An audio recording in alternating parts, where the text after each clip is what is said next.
People who are successful in things have the capability of sitting in something uncomfortable or hard or challenging long enough to get the lesson that they need to get from that specific feeling or moment.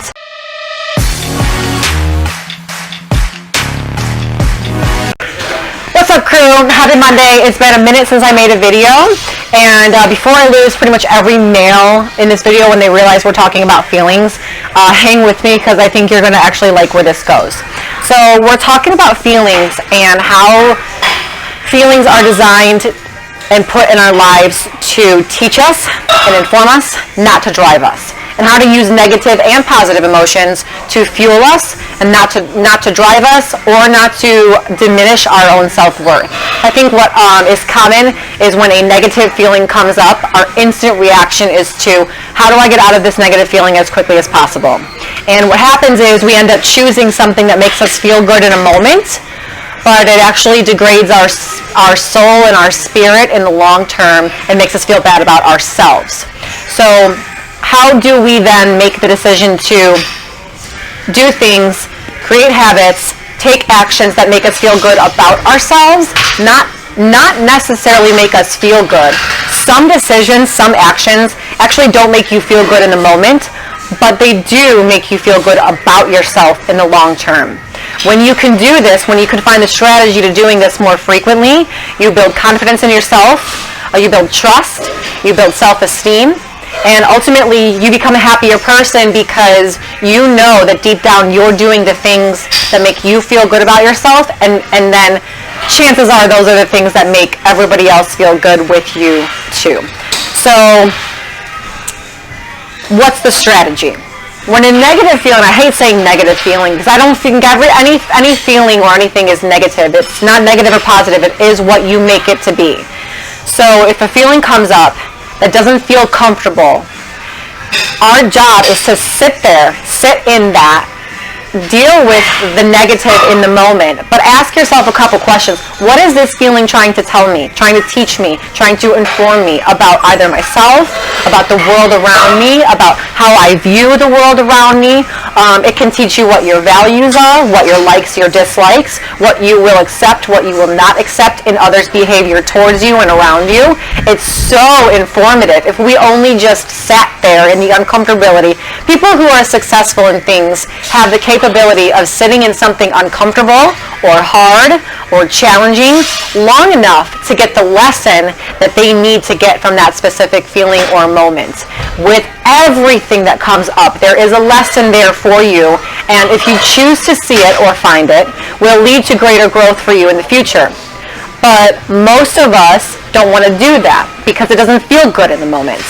So we choose things that make us feel good in the moment, whether it's eating, sex, drugs, alcohol, social media, surrounding ourselves with people that fill us with telling us that we're doing everything so great, even though we might not be. So it's almost like we have to flip the script. And if you have people or things in your life that are willing to be real with you and tell you, hey, what you're doing is not right. What you're doing is that's not good. That's not going to lead you to a place where you feel good and you're doing well in life because you feel so bad about yourself. So again, feelings are put there to inform us, not to drive us. Ladies, this is where the guys are going to love me. Ladies, what happens when your man, like if he's so busy that he just forgets to text you or he blows you off or something like that? You get angry, right? So instead of reacting to that anger and either lashing out on him or seeking attention from another male or giving him the cold shoulder, that's a reaction to the feeling. That's not an identification of the feeling. So your job is to sit there and say, why am I getting so mad? Why am I mad about him not texting me? Maybe he's busy. Who knows? But why am I getting mad? Maybe it's because you value connection. Maybe it's because you don't feel important and you really value when he makes you feel important, and that's your love language, and you like to be spoken to, you like to be thought of. Okay, well, that's a better opportunity for you to then go to your husband and say, or boyfriend and say, hey honey, it really makes me feel loved when you do this. Watch him do it. Watch him do it. If he truly loves you, if he truly cares about you, he's going to do it more. And then what happens? You feel more loved. If you feel more loved, you're much happier and you're probably loving on him more. So you can see how that goes in an entirely different direction instead of you reacting to the feeling and then causing either guilt or shame or another negative emotion that's just going to stack on top of the initial one that you never even took the time to address in the first place. So this goes into every single area of our life, but our job as humans is not to feel good. We don't have to feel good all the time. We're not supposed to. If we did something that made us feel guilty and we just got out of it as soon as possible, what are the chances you're going to do that action that made you feel guilty in the first place again? Highly likely you're going to do it again. And that guilt was put there as a kind of a filtering mechanism for humans to act right. So it comes down to this. If you have a growth mindset, then you will look at any feeling that comes up as an opportunity to learn and to grow. And any feedback that comes in as an opportunity to learn and to grow and to become better through that. It's those of us that are willing to sit in the shit that will grow from it. And those of us who are just wanting to get out of it as quickly as possible, no matter what the cost is, that will degrade your soul. It will lead to decreased confidence. It's just a negative direction.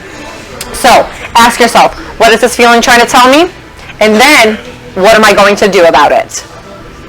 If you have those two questions whenever a feeling comes up, your decision making is going to be a lot more clear. It's going to lead you to feeling better about yourself. And ultimately, it's going to lead those around you to be happier with you. And you will find yourself surrounded by much stronger people that are fueling you also. Hope this helped, and I hope this was a good video for y'all. Share this video, as always, if it brought you value. Add your comments below if you have anything to add to this so that we can all share and grow together. But I hope you have a great rest of the week, and I'll talk to you guys soon.